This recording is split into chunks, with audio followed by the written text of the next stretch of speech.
Hello everybody, MegaZardX here, back at it again to give y'all another very exciting video. And for today, I just want to go through and talk about one of the more surprising reveals that was announced in that most recent Nintendo Direct. And yes, I'm referring to the Legend of Zelda Echoes of Wisdom, because one of the reasons why it might have caught me, as well as many y'all out there as well though, why it might have caught us off guard is the fact that it did a few different things that we might have not necessarily expected, at least from a Legend of Zelda game.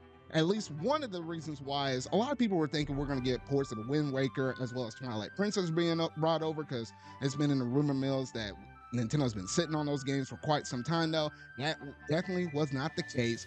Then the fact that this is a new 2D Zelda game, what a lot of people out there was just expecting, well, moving forward though, Nintendo might only try to focus on mostly the 3D Zelda games. And if they were to do anything 2D, they might just remake games that were the 2D original ones, like Link's Awakening, but that was not the case.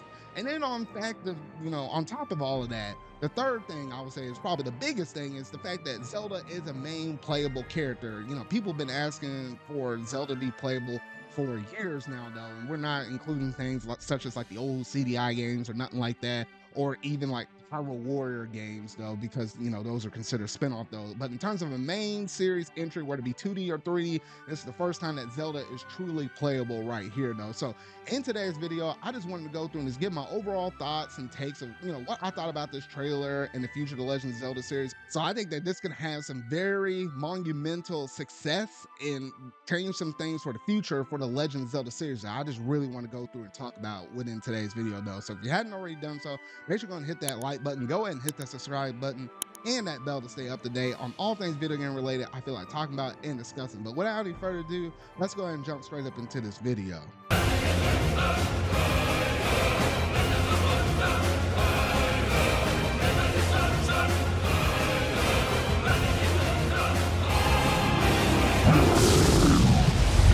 This game right here, while I was watching that Nintendo Direct, I was like, there's no way that Mr. Anuma was going through and giving us a playable Zelda. I just remember from the first opening moments where Link was battling against Ganon, they were just going back and forth in that dungeon though, and I saw Link making that one last little stray shot of an arrow and shooting it up at that crystal for Zelda, and her making a beeline out of there though after Link was caught up in whatever that stuff is going to be called up in this game though. And I was like, and then she went over that cliff, over that horizon and stuff, and looked over at the land of Hyrule and stuff. It really kind of gave me some Breath of the Wild vibes. So I don't know, it's just something about a Legend of Zelda character walking over a cliff and seeing this whole entire landscape. But that's just the Legend of Zelda vibe now that they just got going forward for this point in the series moving forward though. But man, I think that definitely set the tone right there, because if you were to go ahead and look at, some of the environments and stuff, I think for most of the Zelda community out there, we kind of recognize that it seems like, yes, the map or the basic structure for it though is basically the same from Link to the Past though, which kind of makes sense in terms of like a 2D Zelda though. But I think with all of the different new gimmicks and the new gameplay that's offered here, it's still going to feel a little bit different. It's still going to feel a little bit fresh, where it's not going to be necessarily redone though. Now, obviously, looking at the game at the surface level though, it definitely has the same toy-like aesthetic art style that was basically done in Link's Awakening though. So I feel like the reason why they were able to kind of pop this out a little bit faster than probably they would from the ground up with a new 2D Zelda is just because they probably pulled a lot of the different assets from Link's Awakening and incorporated that within Echoes of Wisdom right here though. So, just looking at it, with that toy style. I know some people aren't necessarily like a big fan of it though, but at least for me personally though, I think it just works. I mean, it's just very simplistic, really nice though, and I just love the art style, because at least looking back at this game probably from years from now though, the art style is definitely going to hold this thing up. I know across like the edges of the game it is a little bit blurry though, but I don't know, at least when I was going through and playing through Link's Awakening, I didn't necessarily have like a big issue with that though.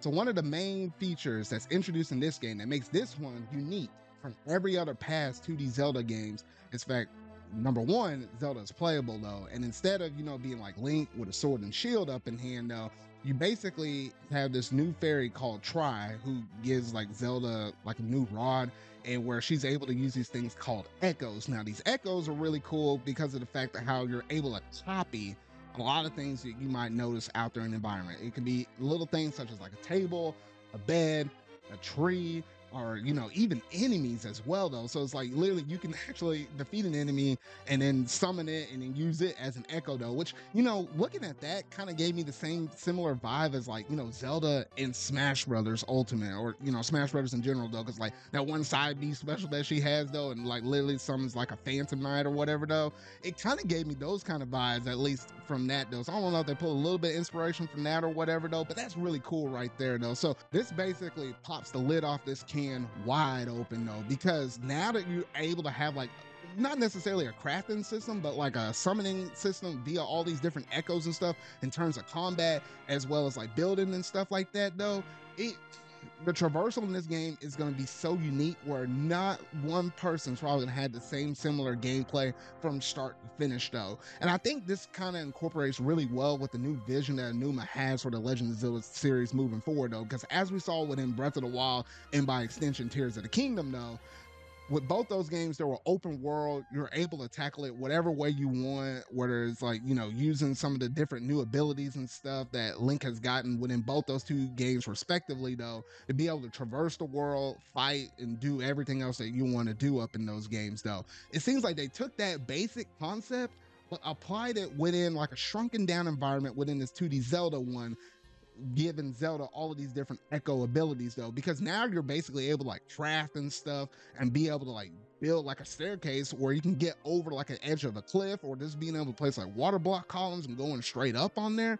Like this, basically the traversal in this game is going to be freaking insane. And then the way how you're going to be able to tackle dungeons, which for a lot of fans out there, Legend of Zelda series, we just loves ourselves some dungeons though. However, we didn't necessarily get those classic kind of style of dungeons within Breath of the Wild and Tears of the Kingdom though. But with this being a 2D Zelda one, pretty sure those dungeons are coming back though. However, there's going to be a little bit of a spin on it though, considering how Zelda has all these different echo abilities and stuff.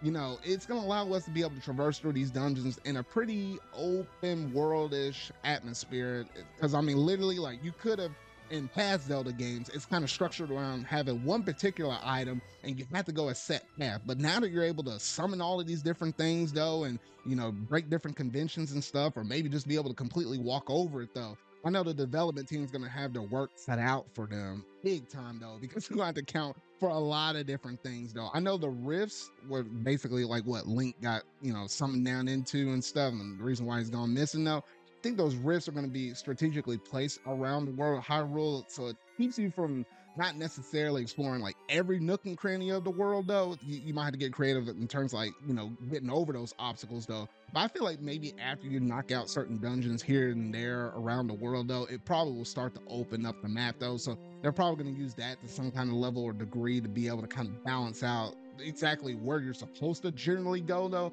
but still kind of give it that little open atmosphere that you had within games like Breath of the Wild though. So the echo, I can go on and on and on about the potential on it though. Like even in the trailer when I was watching it, I noticed that Zelda summoned a Redad or whatever, and that stunned all the enemies though. So a lot of people are gonna have some fun.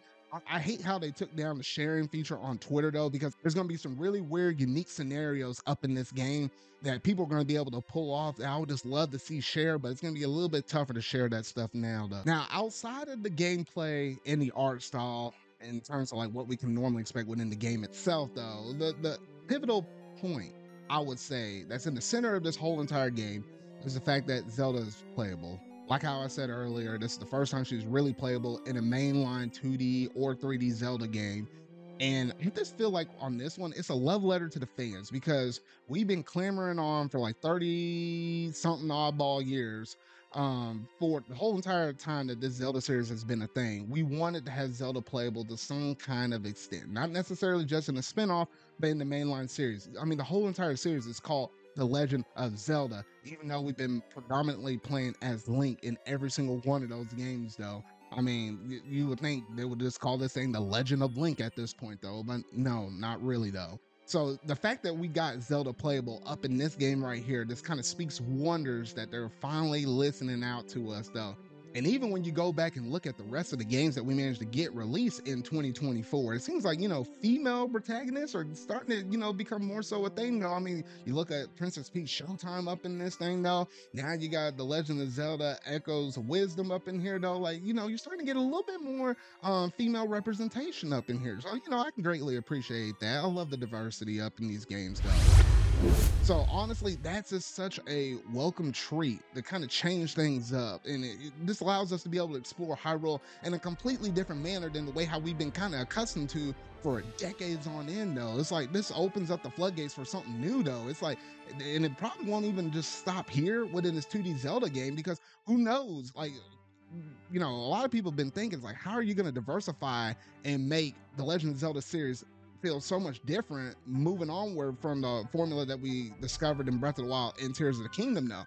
Now this opens up the floodgates, like where who knows, within the next 3D Zelda game, you might be switching back and forth between Link and Zelda and doing like some little different mission structures and stuff, where you're able to navigate certain parts of the world with only one character or the other, or maybe a combination of both of them though. So that would be really cool though. So I think the potential for this is endless, and I think this is just only the start of it right here though. But y'all gotta let me know down in the comment section down below, what all do you think about this game being announced within that recent Nintendo Direct? Are you hyped through the moon on this one though, or are you a little bit skeptical? It's like, well, I really like the 3D Zeldas, I'm not sure about the 2D ones.